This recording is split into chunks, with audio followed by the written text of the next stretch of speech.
No one goes to Hank's for his spreadsheets. They go for a darn good pizza. Lately, though, the shop's been quiet, so Hank decides to bring back the $1 slice. He asks Copilot in Microsoft Excel to look at his sales and costs and help him see if he can afford it. Copilot shows Hank where the money's going and which little extras make the dollar slice work. Now Hank has a line out the door. Hank makes the pizza, Copilot handles the spreadsheets.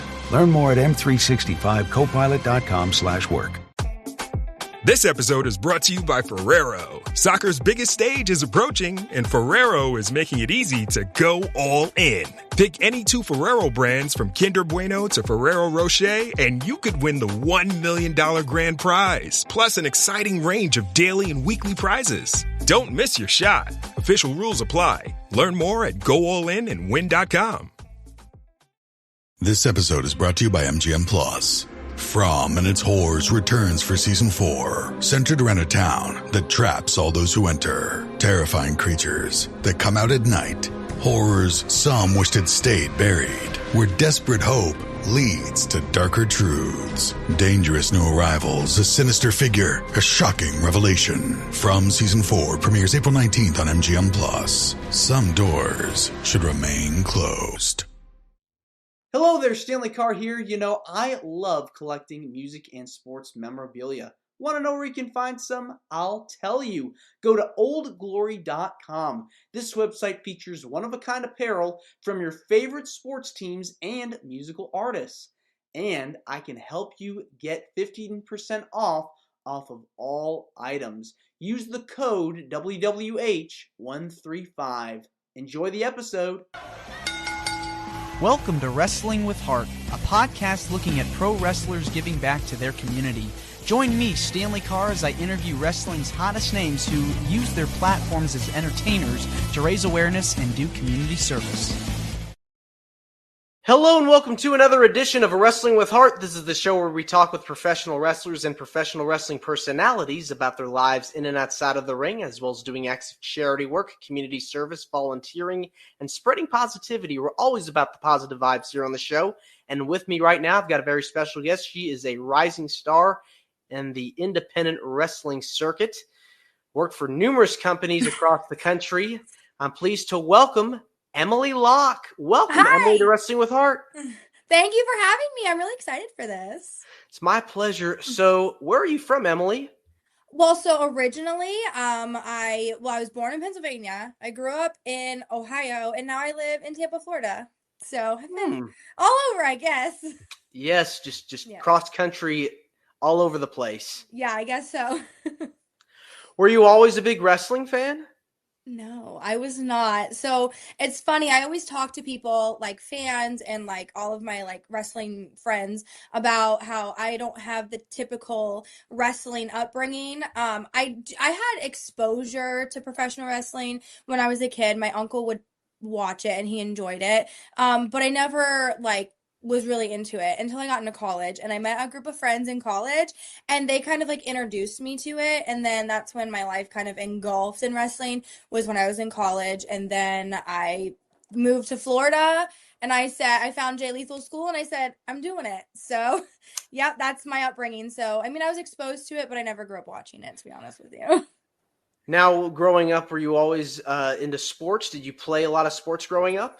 No, I was a high school cheerleader with no like, and I'm talking like sideline cheerleading. We didn't have to do any of the flips or anything, but so I did cheerleading from when I was in, I think it was 7th grade all the way up until I graduated high school. So I did like football and basketball, high school cheerleading, but nothing too crazy. So this is crazy. Like the fact that I'm wrestling right now and doing all this stuff is kind of crazy to me. What would you say like were your interests growing up, like hobbies? I was a simple girl. I loved the cheerleading aspect. I was a very girly girl. So my mom always played soccer. And she was like, you're going to be a soccer player. And I said, no, I'm going to get dirty. I'm not doing that.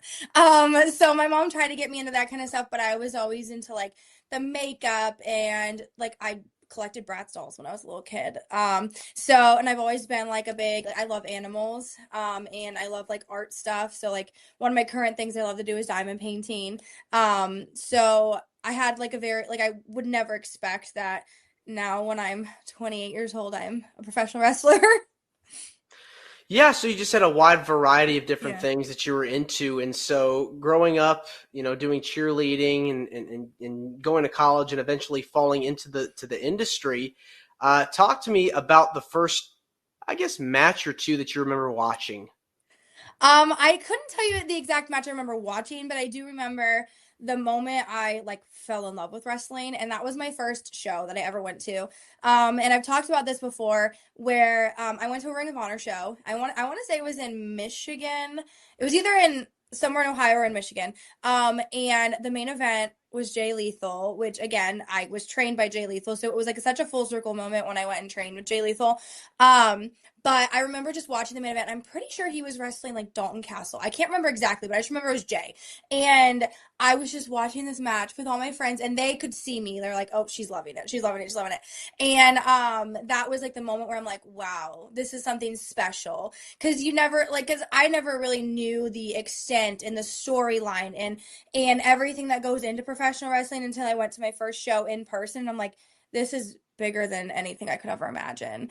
And that was the moment and then I went and trained with Jay, which was amazing too. So Yeah, you caught the bug. Anytime I feel yes. like when I've talked to people about when they first attended a wrestling event, it's like, I want to do this. I want to keep going back and really like checking this out because Mhm. I had so much fun.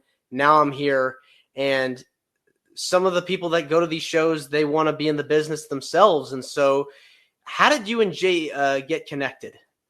Well, so I moved to Florida in June of 2019, and I was still like on the verge of like, do I want to like train, do I not?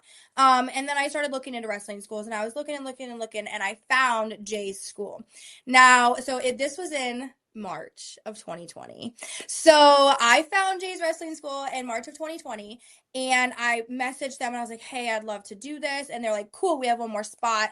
Come out, do the whole thing. So I did like they came and they did, what is that called? Well, like I went and like asked questions and all the things. You inquired. And yeah. And so then I got the wrestling shoes, I got the knee pads, and I show up to class. 2 weeks later, the world shut down for COVID. So my wrestling training experience was a little bit different than most people's. But I wouldn't trade it for the world because the reason why I'm in like the group that I'm in and I know all the people that I know is because of my training class. And being able to be trained by Jay and the other coaches that I was trained by, it was amazing. But yeah, I had a very unconventional training experience because the world shut down 2 weeks after. Like I had two classes. I had my first class and we just kind of learned like the ropes, and then, then we did basic stuff, and then the world shut down, and then we had to kind of, figure out how to do it. So, but it was great. I wouldn't trade it for the world. That's crazy Yeah. because you're just so used to like being able to go to classes and do the things that you would normally do. And then bam, you have to rearrange a lot of different things. And so COVID happens, but eventually things pick up. You start going back, you start learning from Jay. What are some things that he's telling you, teaching you that you're starting to pick up, applying to even today? So the biggest thing that Jay was very big on and was psychology. Psychology is such a big thing in professional wrestling. You have everything that you do has to make sense. And he is the most patient coach I could ever have asked for. I vividly remember we were learning one thing and one specific thing, and it's such a basic thing. And I remember I could not get it down for some reason. And that's what he even said to me. He's like, you get the hardest things that we learn down, and then you can't get this one simple thing that you're probably going to do in almost every match. I'm like, I know, I'm sorry. But he was so patient with me. But like psychology was a big thing. And a lot of the times, like, he wouldn't teach you something unless you perfected things that you like would build onto it. So for example, my first time I ever did a sunset flip, there was a situation where I fell and I hurt my neck.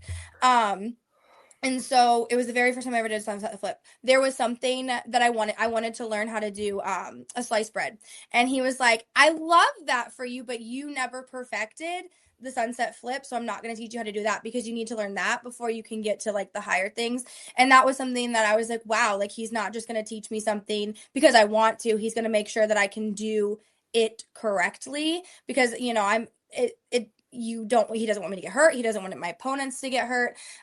So he was very strategic with the order he taught everything in, because you hear a lot of times you go to wrestling school and the first thing they want you to do is hit the ropes because that hurts really bad.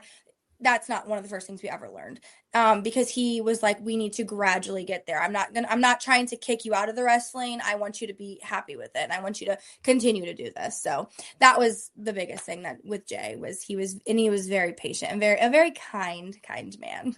Have you heard him do his Ric Flair impression? He won't do it. He only did it for one class. Never, but like the class that he did it for, they're like, we got to have his Ric Flair impression. So he would never do it. He's like, nope, not gonna. So no, I watched it, of course, but no, I never got to hear it in person. If you go online and just punch in Ric Flair, Jay Lethal woo off, or Ric Flair, Jay Lethal promo, it is hysterical. Oh, I know. I've seen the video, but he's never done it in person. I was like, we were all like, come on. We were like, maybe that's the one thing we could get from like our graduation. No. One day. What? Maybe. Fingers crossed. Fingers crossed. Okay. Well, as you're learning, as you're going through your time with Jay and with the other trainers, it is intense. It's hard, and you really have to pace yourself. As we're talking about here, you got to trust your opponent. The opponents have to trust you, working with them. It's like a dance, you know, leading and following. So over time, as you're starting to get in more of a rhythm, you're watching different matches, different performers. Who would you say are people that you kind of idolize and look up to as far as your in-ring work is concerned? So my in-ring work is a little bit different than a lot. I would say that I do similar like moveset as someone like Samoa Joe. I'm not gonna say I'm like Samoa Joe. Like that's not like what I'm gonna say at all. But like my moveset tends to be I'm throwing myself at you. So I do a cannonball, I do a hip attack, I do cross bodies. So I kind of use that because I don't want to commit to like picking somebody up and then like not being able to do so. Like I probably can at the beginning of the match, but like who knows, we're 10 minutes into the match and I'm like, oh. So I would say like I have a similar move set to someone like Samoa Joe, like Tony Storm, like those are like people my moveset is very similar to, but I also kind of try my best to make things unique because everything's been done.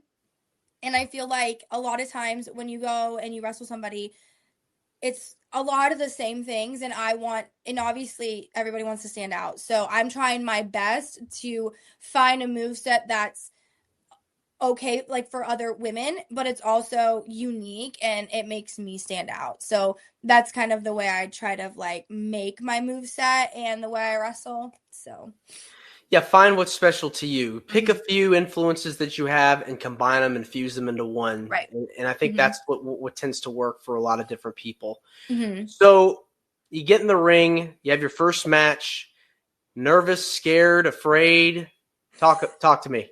Oh gosh. The only thing I can say is I know I blacked out. Like I don't remember a thing about my first match except for she did a pump kick and she chopped me while I was like on the ropes and it made my chest bleed because the day before I went to the beach and I got sunburnt like an idiot. But my mom, so I'm originally from Ohio. My mom flew from Ohio to come watch my first match.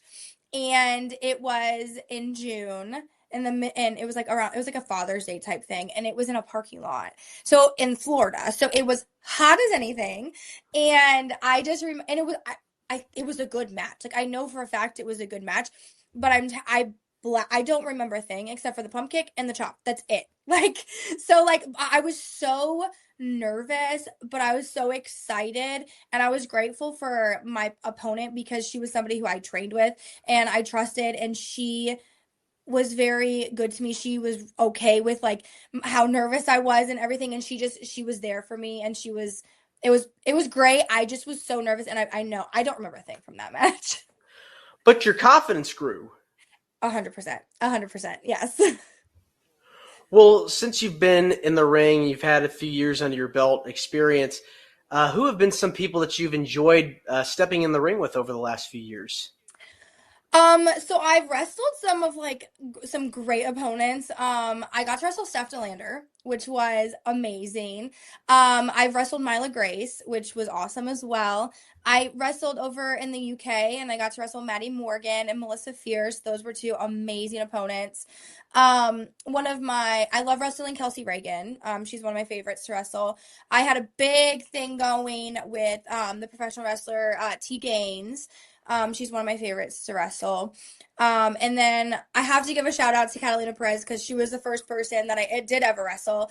And she was unfortunately injured and she's coming back. She's come back and now we've been able to step in the ring again because it was definitely a first full circle moment when I saw I was going to wrestle her again for the first time since my first match because I only wrestled her in my first match and then she got injured and everything and she came back and within the last year I was able to wrestle her. So I was like, this is amazing. So those are the ones off the top of my head. I'm sure there's more. So if I didn't mention you when you're watching, I love you. Well, you definitely see a difference between your first match and then your latest one, right? So the second time you wrestled your first opponent, I'm sure you noticed a progression. Yeah, it was definitely, I was like, but she had just come back from injury, but I was like, I'm not the same girl anymore. And because in my first match, I was happy to be here, ready to go, so happy. But, my character has progressed and changed and everything, and I'm not so nice anymore. And so, I made sure to, talk about that and the hyping up of the match. Like, I'm not the same girl you used to know, so be ready for me. And but I was excited because I'm like, now she can see what I'm able to do. And I was really excited for that match, and we still got to keep going. Do you prefer being a heel over a babyface? Okay, so that's a funny question because at the beginning of my career, I started as super happy to be here, babyface. That was literally what I would come out. She's happy to be here. And then Are your ad campaigns lighting up the dashboard, but not the pipeline? That's Bullspend. And marketers are calling it out in Dashboard Confessions. My boss asked for results, so I opened my dashboard for the only positive-sounding metric I had. Impressions. Cut the bull spend. See revenue, not just reach. LinkedIn delivers the highest return on ad spend of major ad networks. Advertise on LinkedIn. Spend $250 on your first campaign and get a $250 credit. Go to linkedin.com/campaign. Terms and conditions apply. Found I started to get booked more as a heel. And so I had to kind of fall into my heel character, which is your boyfriend's favorite wrestler. And I love the character. I love who Emily is. But lately, I have been being a babyface. And there's part of me who is like, ooh, I love the feeling of the fans being on your side. And it's like the moment like your music hits, once you're at a place that knows you very, very well, your music hits before you even hit the curtain and the fans are screaming for you. And I'm like, oh, that's such a good feeling. So it's like, I like to be able to be bratty and mean sometimes because naturally I try to be a nicer person. So then I like to kind of channel that myself over there, but then hearing the reaction of the fans and when you get the big pop when you go over, when you win, and it's just such a great feeling. So I like both, and I feel like in different situations, different places, I feel at a new place, it's so much easier to get somebody to be like, boo, you suck, but when you're at a place for longer, people tend to start to know you, and then they start to love you, and then it's, and then they start cheering your name, and you're like, it's not a good feeling. So I like both, and I can do both, and I'll happily do whatever. But it's definitely, I'm torn between the two. Well, there seems to be more of an adrenaline rush when you're playing a good guy because the music hits, you come out, you get reactions, and your energy, and there's an energy level that it motivates you. Mm-hmm.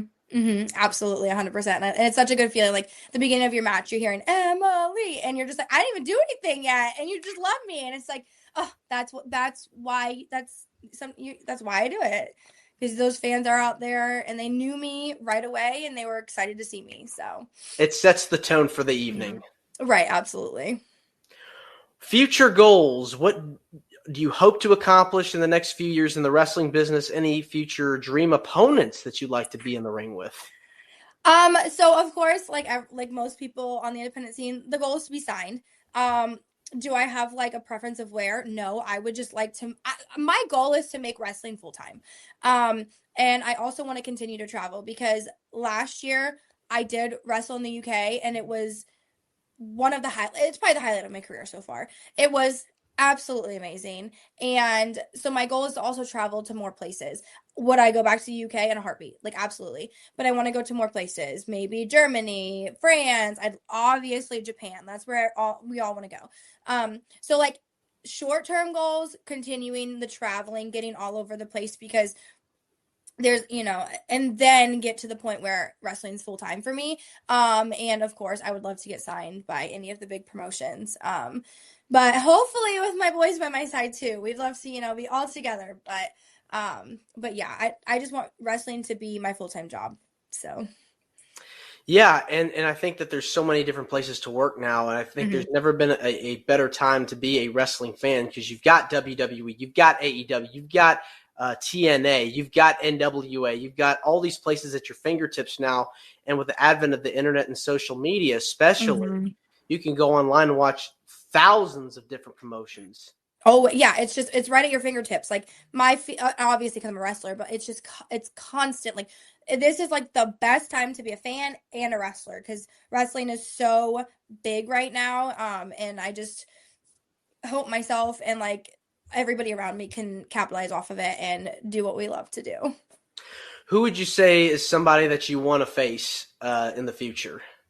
Well, so I'd say like big. I'd love to wrestle Rhea, of course. Who wouldn't want to wrestle Rhea Ripley? I'd love to wrestle Liv Morgan. I feel like she's a great opponent. Those are the top. Definitely, of course, Charlotte. I feel like just like the main top women. I'd love to wrestle Toni Storm. I think I love Toni. I love her wrestling style, but I also love her character work. So, and character work's such a big thing to me. Because you can be great in the ring, but like your presence is also very important in the ring too. So those are probably my top three that I would love to wrestle. But I would literally love to step in the ring with any of the women on the roster. Yes, and I could definitely see that in the future. So now I want to switch gears and talk about some of the stuff you've been able to do outside of wrestling. I know you've been very involved with your community, giving back. What are some things that you've been able to help out with over the last few years? So I've done some like charity wrestling shows. Like I've done in Panama City. I did a show for it's called Wrestling Against Cancer. This guy, he runs it once a year in Panama City, and he finds one person who needs help and will do a fundraiser wrestling show. So that was amazing to be a part of. I've been a part of a suicide awareness show before. And then if there's any way like to give back, I find it important to help children. I have a passion for helping children and of course animals. I'm a big animal lover. So anytime there's an opportunity to go out of my way to like help anybody, I would love to help anybody. But those are the ones that I can think of off the top of my head that I've been able to be a part of, and I find it important to be a part of these because wrestling is amazing, but being able to do it for a better cause makes it even better. Exactly. What are some examples of like foundations or companies, nonprofits that you've been able to work with and events that you've been able to help out with that have been really near and dear to your heart? So one that I can think of off the top of my head right now, and this is like a local one back from like my hometown. So I'm sorry that like this is like, but like when you said that, the biggest one that I absolutely love doing, we did it in my hometown. It was called Shop with the Sheriff, and it was to be able to help kids who needed Christmas. And so you would go out and you would shop with a person and you would shop with a sheriff, and the child would go and you would shop for Christmas gifts. And then I guess once I started talking about that one, I also started thinking about this promotion right here, the Guardians Legacy right here. They are run by a wonderful couple, Skip and Leslie. And they do so much for their community in Panama City. Skip, the owner for Guardians Legacy, he goes on the top of a bus for 12 days, I think, and lives on the bus for a toy drive. And so I've been able to go to Panama City and I did a gingerbread house building contest with another wrestler to promote coming out and stuff the bus. He calls it stuff the bus. And it is amazing. The toy drive around Christmas time is amazing for when they are in Panama City. And one thing that we did with me and T Gaines, we had a competition. It wasn't this past year, it was the year before, where we had giant little like cups, right? And it was for a coin drive, and whoever had the most in their little cup won, and they got to pie the other one in the face. She won because I was bad guy, but it was okay because we ended up pieing each other in the face, and we pied Skip in the face, so everybody got pied.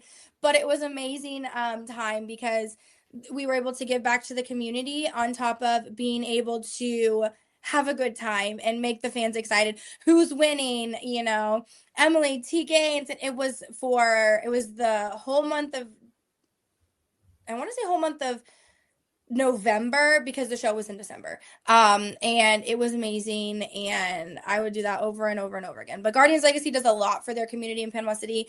They feed people for Thanksgiving, and so just being a part of that promotion in and of itself is just awesome and a great way to give back, especially in Panama City. And it seems like the fans had a good time as well. Yes, the fans there have so much fun, and they were able to help the community, but also get something out of it and watch us get pied in the face. What is it about giving back to the community that gives you the most joy? Knowing that I'm helping people that are in need, because I work with a lot of people who need and are in need, and being able to see the joy on people's face, like when they see that they're having a need met or having something that is bigger than, because for somebody like, I'm trying to explain this in a good way. I'm sorry. It's just knowing that somebody has a need met that they didn't have met before. You know what I'm saying? Like I'm trying to word this better. I'm sorry. Like when there's a food drive or something like that, they are going without at that point, but they can get what they need. I'm trying to word this in the best way. Just the feeling that I know that somebody is not going without anymore. Because I know a lot of people who have been without, some people in my family, and it's hard to see people struggle. And if there's any way that I can help and the wrestling community can help, that's all that matters. And I will do anything to help anybody, a person, and again, like I said earlier, animals. I am very passionate about animals as well. You're very big on animal charities as well. Let's talk about some of those. Yeah, so I was very involved. I haven't found too many places here locally, but I was very involved with my Humane Society in my local town. And I just yesterday got back from traveling back to my hometown, and I was able to go to the Humane Society and visit with some of the animals, because they have a hard time, and there's so many animals, and not a lot of people are taking them or fostering them. So my mom fosters dogs when she's able to, and going in and helping feed and donating food and donating all the things that these animal shelters need. I have a cat, and I find it so important, obviously, to adopt.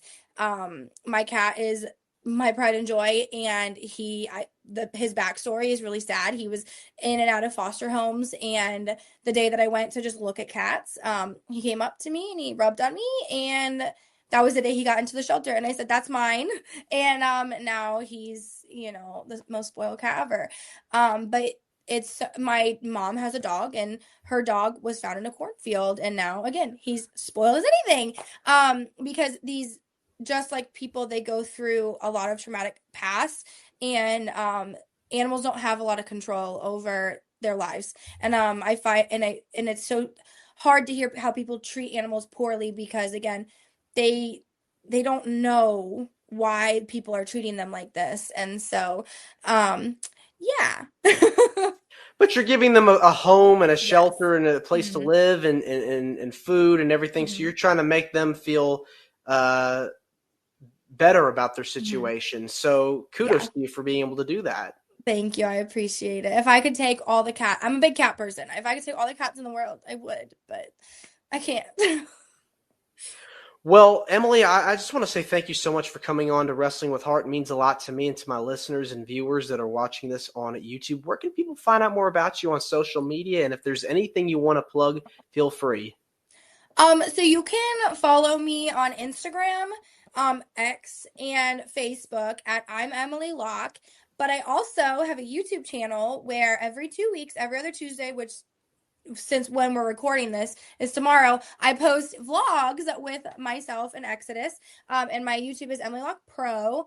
And I also sometimes will post matches on there and everything. Oh, you can also follow me on TikTok.